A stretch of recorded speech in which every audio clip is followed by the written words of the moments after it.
સુરત જિલ્લાના નવનિયુક્ત collector Shri doctor Saurabh પારઘીએ તારીખ 2 ફેબ્રુઆરીના રોજ પદભાર સંભાળી લીધો છે.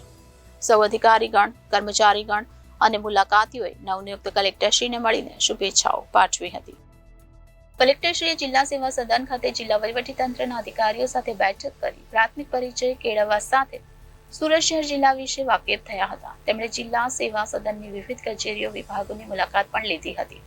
મૂળ મહારાષ્ટ્રના વતની ડોક્ટર સૌરભ પારઘી 2011ની બેચના IAS અધિકારી છે.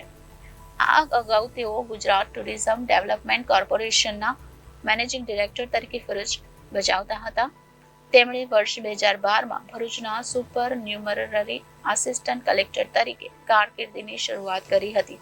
ત્યારબાદ વર્ષ 2013માં ધોળકાના આસિસ્ટન્ટ કલેક્ટર, 2015માં છોટાઉદેપુરમાં જિલ્લા વિકાસ અધિકારી, 2016માં વડોદરામાં જિલ્લા વિકાસ અધિકારી, 2017માં અમદાવાદમાં જિલ્લા વિકાસ અધિકારી, 2018માં જૂનાગઢ કલેક્ટર, 2021માં જામનગર કલેક્ટર અને 2023માં ગુજરાત પ્રવાસન નિગમના MD તરીકે ફરજ બજાવી ચૂક્યા છે.